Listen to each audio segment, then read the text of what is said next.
Hi guys, ಎಲ್ರು ಹೇಗಿದ್ದೀರಾ? Welcome back to Kannada voice over. ನಾವಿವತ್ತು ನೋಡ್ತಾ ಇರೋದು ಇದು 2024ರಲ್ಲಿ 6 ಎಪಿಸೋಡ್ಗಳಾಗಿ ತೆಲುಗಲ್ಲಿ ರಿಲೀಸ್ ಆಗಿರುವಂತಹ ಒಂದು ವೆಬ್ ಸೀರೀಸ್ ಆಗಿದೆ ವಿಕಟ ಕವಿ. ಎಕ್ಸ್ಪ್ಲನೇಷನ್ ಇಷ್ಟ ಆದ್ರೆ ಒಂದು ಲೈಕ್ ಮಾಡಿ, ಹಾಗೆ ಚಾನಲ್ ಅನ್ನ ಸಬ್ಸ್ಕ್ರೈಬ್ ಮಾಡಿ. ನೀವು ಮಾಡೋ ಪ್ರತಿಯೊಂದು ಲೈಕ್ಸ್ ನನಗೆ ಮುಂದಿನ ವಿಡಿಯೋಸ್ ಮಾಡ್ಲಿಕ್ಕೆ ಮೋಟಿವೇಶನ್ ಆಗಿರುತ್ತೆ. ಎಪಿಸೋಡ್ 1 ಸ್ಟಾರ್ಟಿಂಗ್ ಸೀನ್ ನಲ್ಲಿ 1970ರಲ್ಲಿ ಅಮರಗಿರಿ ಮೆಹಬೂಬ್ ನಗರ ಜಿಲ್ಲೆಯ ನಲ್ಲಮಲ್ಲ ಅರಣ್ಯ ಪ್ರದೇಶವನ್ನ ತೋರಿಸ್ತಾರೆ. ಇಲ್ಲಿ ಸೂರಯ್ಯ ಅನ್ನೋ ವ್ಯಕ್ತಿ ಅವನ ಹೆಂಡತಿಗೆ ಮತ್ತು ಮಗಳಿಗೆ ನೀವು ಮನೆಗೆ ಹೋಗಿ, ನಾನು ಸ್ವಲ್ಪ ಹೊತ್ತಲ್ಲೇ ಬರ್ತೀನಿ ಅಂತ ಅಲ್ಲಿಂದ ಸೀದಾ ಡ್ರಿಂಕ್ಸ್ ಮಾಡೋ ಶಾಪ್ ಗೆ ಹೋಗ್ತಾನೆ. ಹಾಗೆ ಇಲ್ಲಿ ಡ್ರಿಂಕ್ಸ್ ಮಾಡ್ತಾ ತನ್ನ ಕೈಯಲ್ಲಿರುವ ಹಣವನ್ನೆಲ್ಲ ವೀರಣ್ಣ ಅನ್ನುವ ವ್ಯಕ್ತಿಯ ಜೊತೆ ಆಟ ಆಡ್ತಾ ಎಲ್ಲ ಹಣವನ್ನ ಕಳ್ಕೊತಾನೆ. ಸೂರಯ್ಯ ಪ್ರತಿಯೊಂದು ಸಲನು ಆಡ್ಬೇಕಾದ್ರೆ ವೀರಣ್ಣನೇ ವಿನ್ ಆಗ್ತಾ ಇರ್ತಾನೆ. ಇಲ್ಲಿ ಸೂರಯ್ಯ ವೀರಣ್ಣನಿಗೆ ಹೇಳ್ತಾನೆ, ಯಾವತ್ತು ನೋಡುದು ನೀನ್ ಹೇಗೆ ವಿನ್ ಆಗ್ತಾ ಇದೀಯಾ, ನೀನ್ ಏನೋ ಚೀಟಿಂಗ್ ಮಾಡ್ತಾ ಇದೀಯಾ ಅಂತ. ಆವಾಗ ವೀರ ಹೇಳ್ತಾನೆ, ಹಾಗಿದ್ರೆ ಈ ಆಟವನ್ನ ಬಿಟ್ಟಾಕು, ನಾವು ಬೇರೆ ಆಟ ಆಡೋಣ.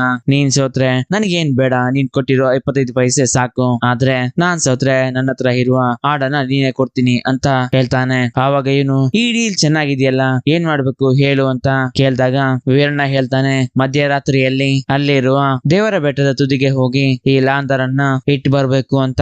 ಇದನ್ನ ಕೇಳಿದ ಸೂರಯ್ಯಗೆ ಮಾತ್ರ ಅಲ್ಲ, ಇಲ್ಲಿರುವ ಎಲ್ಲರಿಗೆ ಭಯ ಶುರು ಆಗುತ್ತೆ. ಅದೇನಂತಂದ್ರೆ, ಇದುವರೆಗೆ ಅಲ್ಲಿಗೆ ಹೋಗಿರುವ ವ್ಯಕ್ತಿಗಳು ಯಾರು ಕೂಡ ತಾವಾಗಿ ವಾಪಸ್ ಆಗ್ಲಿಲ್ಲ. ಅವರು ತಮ್ಮ ನೆನಪಿನ ಶಕ್ತಿಯನ್ನ ಕಳೆದುಕೊಂಡು ತುಂಬಾ ಬಲಹೀನ ಕೂಡ ಆಗ್ತಾರೆ. ಇದೇ ತರ ತುಂಬಾ ವಿಷಯಗಳು ಈ ಊರಲ್ಲಿ ನಡೆದಿರ್ತವೆ. ಇದೇ ಕಾರಣಕ್ಕಾಗಿ ಇಲ್ಲಿರುವ ಎಲ್ಲರೂ ಆ ಮಾತನ್ನ ಕೇಳಿದಾಗ ಭಯ ಬಿದ್ದಿರೋದು. ಸೂರಯ್ಯ ಈ ಡೀಲಿಗೆ ಒಪ್ಕೊಂಡು ನಾನು ಹೋಗಿ ಅದನ್ನ ಇಟ್ಟು ಬರ್ತೀನಿ, ಆದ್ರೆ ನಾನು ಒಬ್ನೇ ಹೋಗಲ್ಲ, ನನ್ನ ಜೊತೆ ನನ್ನ ಫ್ರೆಂಡ್ಸ್ ಕೂಡ ಬರ್ತಾರೆ ಅಂತ ವೀರಣ್ಣಗೆ ಹೇಳ್ತಾನೆ. ಅದಕ್ಕೆ ವೀರಣ್ಣ ಕೂಡ ಓಕೆ ಅಂತ ಹೇಳ್ತಾನೆ. ಹಾಗೆ ಇವ್ರ ಮೂರು ಯಾರು ಹೋಗದ ಆ ಪ್ರದೇಶಕ್ಕೆ ಇವ್ರ ಮೂವರು ಎಂಟ್ರಿ ಆಗ್ತಾರೆ. ಹಾಗೆ ಎಂಟ್ರಿ ಆಗಿ ಸ್ವಲ್ಪ ಹೊತ್ತಲ್ಲಿ ಇವರನ್ನ ಯಾರೋ ಫಾಲೋ ಮಾಡುವ ಹಾಗೆ ನಮಗೆ ತೋರಿಸ್ತಾರೆ. ಸ್ವಲ್ಪ ಹೊತ್ತಲ್ಲಿ ಇವರು ತಮ್ಮ ಪ್ರಜ್ಞೆಯನ್ನ ಕಳ್ಕೊಂಡು ಕೆಳಗೆ ಬಿದ್ದಿರೋ ಹಾಗೆ ನಮಗೆ ತೋರಿಸ್ತಾರೆ. ಇಲ್ಲಿಗೆ ವಿಕಟ ಕವಿ ಅನ್ನೋ ಟೈಟಲ್ ಅನ್ನ ಹಾಕ್ತಾರೆ. ಮುಂದಿನ ಸೀನ್ ನಲ್ಲಿ ಈ ಊರಿನ ರಾಜ ನರಸಿಂಹರನ್ನ ತೋರಿಸ್ತಾರೆ. ಇವರ ಮಗನಾಗಿರುವಂತಹ ಮಹಾದೇವ್ 20 ವರ್ಷಗಳ ಹಿಂದೆ ಸಾವನ್ನಪ್ಪಿರ್ತಾರೆ. ಅವರನ್ನ ಇದುವರೆಗೆ ರಾಜರಿಗೆ ಮರೆಯಕ್ಕೆ ಕೂಡ ಆಗ್ತಾ ಇರೋದಿಲ್ಲ. ಹಾಗೆ ಅವರ ಹೆಸರಲ್ಲಿ ಒಂದು ಪೂಜೆಯನ್ನ ಮಾಡಿ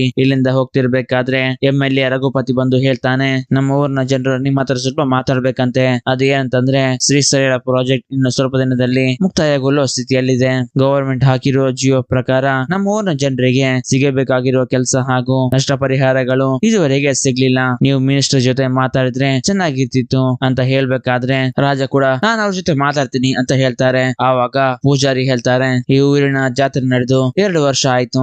ಈ ವರ್ಷವಾದ್ರೂ ದೇವಸ್ಥಾನದಲ್ಲಿ ದೀಪ ಹಚ್ಚಿ ಉತ್ಸವ ನಡೆಸಿದ್ರೆ ಈ ಊರಿನ ಜನರಿಗೆ ಒಳ್ಳೇದಾಗಬಹುದು ಅಂತ ಹೇಳ್ಬೇಕಾದ್ರೆ ರಾಜ ಹೇಳ್ತಾರೆ, ಆಲ್ರೆಡಿ ಈ ಊರಿನಲ್ಲಿರುವ ಜನರು ನರಕಯಾತನೆಯನ್ನ ಅನುಭವಿಸ್ತಿದ್ದಾರೆ. ಹೊರ ಕೊಡಬೇಕಾದ ದೈವ ಶಕ್ತಿಯೇ ಇವಾಗ ನಮಗೆ ಶಾಪ ಆಗ್ತಾ ಇದೆ. ಹೀಗಿರ್ಬೇಕಾದ್ರೆ ಈ ಟೈಮ್ ಅಲ್ಲಿ ಉತ್ಸವದ ಬಗ್ಗೆ ಯೋಚನೆ ಮಾಡೋದು ಬೇಡ, ಮುಂದಿನ ವರ್ಷ ನೋಡೋಣ ಅಂತ ಹೇಳಿ ಇಲ್ಲಿಂದ ರಾಜ ಹೊರಟು ಹೋಗ್ತಾರೆ. ಮುಂದಿನ ಸೀನ್ ನಲ್ಲಿ ತೋರಿಸ್ತಾರೆ, ಇವನೇ ಈ ಮೂವಿಯ ಹೀರೋ. ಹೆಸರು ರಾಮಕೃಷ್ಣ.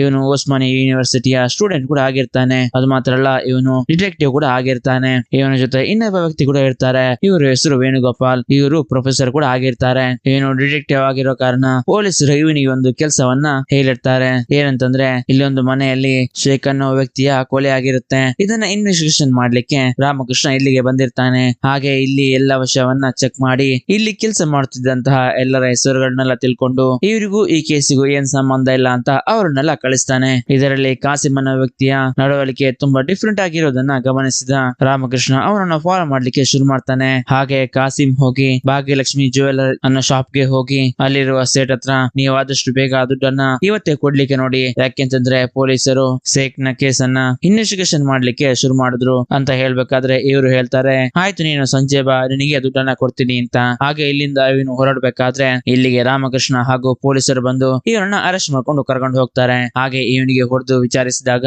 ಅವನು ನಾನೇ ಅವರನ್ನ ಸಾಯಿಸಿದ್ದು ಅಂತ ಒಪ್ಕೋತಾನೆ. ಇಲ್ಲಿ ಪ್ರೊಫೆಸರ್ ಆಗಿರುವ ವೇಣುಗೋಪಾಲ್ ರಾಮಕೃಷ್ಣಗೆ ನೀನ್ ಹೇಗೆ ಇದನ್ನ ಕಂಡು ಹಿಡಿದೆ ಅಂತ ಕೇಳ್ಬೇಕಾದ್ರೆ ಇವನು ಹೇಳ್ತಾನೆ, ಶೇಖ್ ಸಾಬ್ ಸಾಯೋದಕ್ಕಿಂತ ಮುಂಚೆ ಅಲ್ಲಿರುವ ಇಂಡಿಯಾದ ಮ್ಯಾಪ್ ನಲ್ಲಿ ಪಾಕಿಸ್ತಾನವನ್ನ ರಕ್ತದಿಂದ ಮಾರ್ಕ್ ಮಾಡಿ ಸತ್ತು ಹೋಗಿರ್ತಾರೆ. ಯಾಕೆ ಪಾಕಿಸ್ತಾನವನ್ನ ಮಾರ್ಕ್ ಮಾಡಿದ್ರು ಅಂತ ನಾನು ಯೋಚಿಸ್ತಿರ್ಬೇಕಾದ್ರೆ ಪಾಕಿಸ್ತಾನದಲ್ಲಿರುವ ಮುಖ್ಯ ವ್ಯಕ್ತಿ ಆಗಿರುವ ಕಾಸಿಮ್ ನ ನೆನಪಾಗುತ್ತೆ. ಅವ್ರು ಮೊದಲು ಇಂಡಿಯಾದಲ್ಲೇ ಇದ್ರು, ಆಮೇಲೆ ಅವರು ಪಾಕಿಸ್ತಾನಕ್ಕೆ ಹೋದ್ರು ಅಂತ.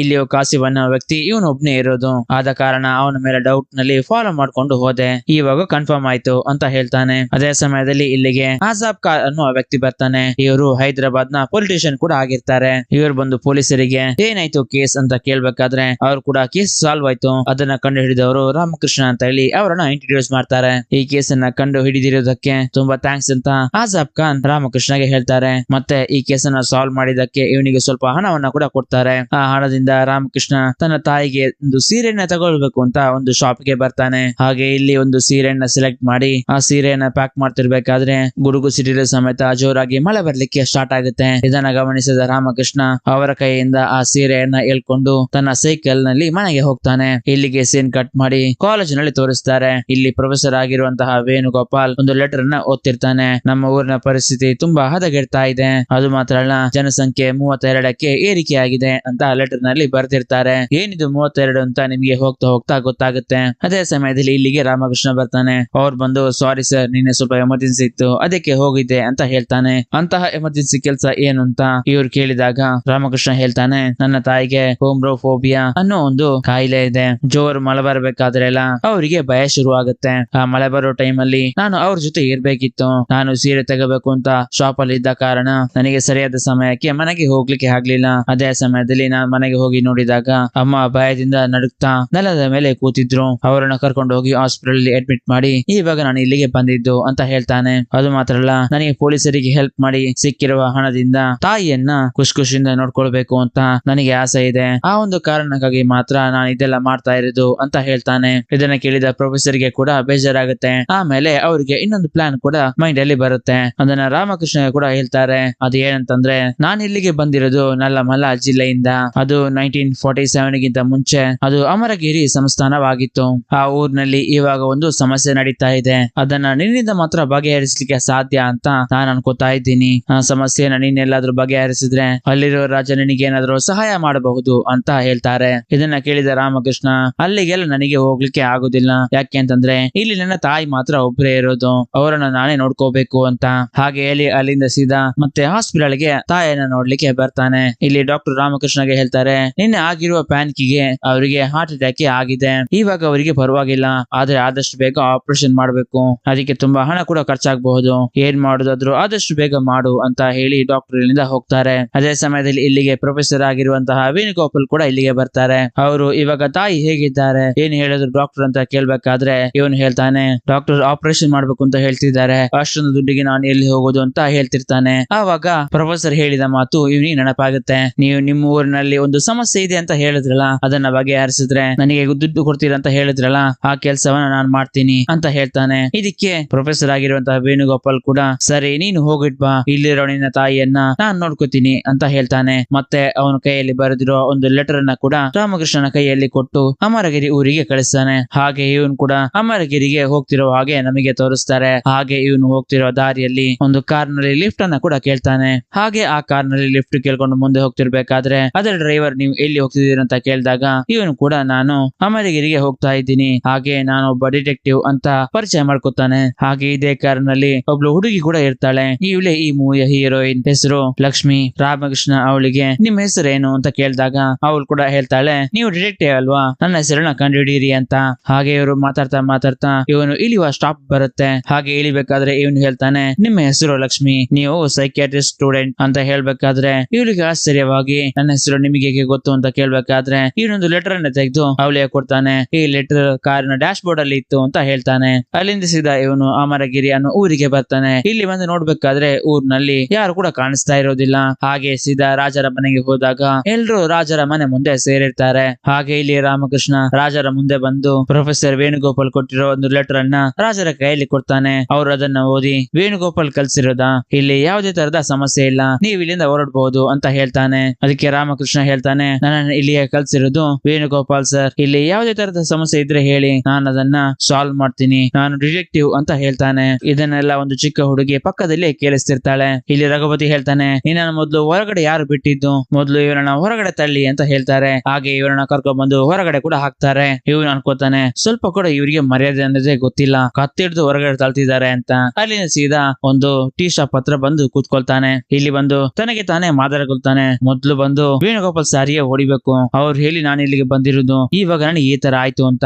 ಈ ಟೀ ಶಾಪ್ ನಲ್ಲಿ ಒಬ್ಳು ಹುಡುಗಿ ಕೂಡ ಇರ್ತಾಳೆ. ಅವರಿಂದ ಟೀ ಅನ್ನ ಇಸ್ಕೊಂಡು ಕುಡಿತಿರ್ಬೇಕಾದ್ರೆ ನೆಕ್ಸ್ಟ್ ಟೌನಿಗೆ ಬಸ್ ಯಾವಾಗ ಬರುತ್ತೆ ಅಂತ ಕೇಳ್ತಾನೆ. ಇಲ್ಲಿಂದ ಟೌನಿಗೆ ಯಾವುದೇ ಬಸ್ ಇಲ್ಲ, ಸ್ವಲ್ಪ ಹೊತ್ತು ವೆಯ್ಟ್ ಮಾಡಿ, ಇಲ್ಲಿಗೆ ಎತ್ತಿನ ಗಾಡಿ ಬರುತ್ತೆ, ಅದರಲ್ಲಿ ನೀವು ಟೌನಿಗೆ ಹೋಗ್ಬೋದು ಅಂತ ಹೇಳ್ತಾಳೆ. ಇವನು ಹಾಗೆ ಟೀ ಅನ್ನ ಕುಡಿತಿರ್ಬೇಕಾದ್ರೆ ಇವನ ಮುಂದೆ ಒಂದು ಚಿಕ್ಕ ಹುಡುಗಿ ಬಂದು ನಿಂತ್ಕೋತಾಳೆ. ಇವಳು ಯಾರು ಅಂತಂದ್ರೆ ಸೂರಯ್ಯನ ಮಗಳಾಗಿರ್ತಾಳೆ. ಅವಳಿಗೆ ಇವನು ನಿನಗೇನು ಟೀ ಬೇಕಾ ಅಥವಾ ಬನ್ ಬೇಕಾ ಅಂತ ಕೇಳ್ತಾನೆ. ಇವಳು ಯಾವ್ದು ಬೇಡ ಅಂತ ಹೇಳ್ತಾಳೆ. ಮತ್ತಿನ್ ಬೇಕು ಅಂತ ಕೇಳಿದಾಗ ಇವಳು ಹೇಳ್ತಾಳೆ, ನೀವು ರಾಜರ ಹತ್ರ ಏನೋ ಸಮಸ್ಯೆ ಇದ್ರೆ ಬಗೆಹರಿ ಕೊಡಿಸ್ತೀನಿ ಅಂತ ನೀವು ಹೇಳಿದ್ರಲ್ಲ, ನನಗೊಂದು ಪ್ರಾಬ್ಲಮ್ ಇದೆ, ಅದನ್ನ ಬಗೆಹರಿ ಕೊಡಿಸ್ತೀರಾ ಅಂತ ಹೇಳ್ತಾಳೆ. ಸರಿ, ಏನ್ ಮಾಡ್ಬೇಕು ಹೇಳು ಅಂತ ಕೇಳಿದಾಗ ಇವಳು ಹೇಳ್ತಾಳೆ, ನನ್ನ ತಂದೆ ನನ್ನನ್ನ ಮರೆತು ಬಿಟ್ಟಿದ್ದಾರೆ, ಅವರಿಗೆ ನನ್ನನ್ನ ನೆನಪು ಬರುವ ಹಾಗೆ ಮಾಡಿಕೊಡಿ ಅಂತ ಹೇಳ್ತಾಳೆ. ಅದಕ್ಕೆ ಇವನು ನನಗೆ ಅರ್ಥ ಆಗ್ಲಿಲ್ಲ, ಸರಿಯಾಗಿ ಹೇಳು ಅಂತ ಕೇಳಿದಾಗ ಇವಳು ಹೇಳ್ತಾಳೆ, ಅವ್ರು ನಮ್ಮನ್ನ ಬಿಟ್ಟು ಹೋಗಿ ಇವತ್ತಿಗೆ 10 ದಿನ ಆಯ್ತು. ನಾನ್ ಮತ್ತು ತಾಯಿ ಡೈಲಿ ಅವ್ರನ್ನ ನೆನಪಿಸ್ಕೊಳ್ತಾನೆ ಇದ್ದೀವಿ, ಆದ್ರೆ ಅವರಿಗೆ ನಾವ್ ಯಾರು ಅಂತಾನೆ ಗೊತ್ತಾಗ್ತಾ ಇಲ್ಲ ಅಂತ ಹೇಳ್ತಾಳೆ. ಅಪ್ಪ ಮನೆಗೆ ಬಂದಿಲ್ಲ ಅಂದ್ರೆ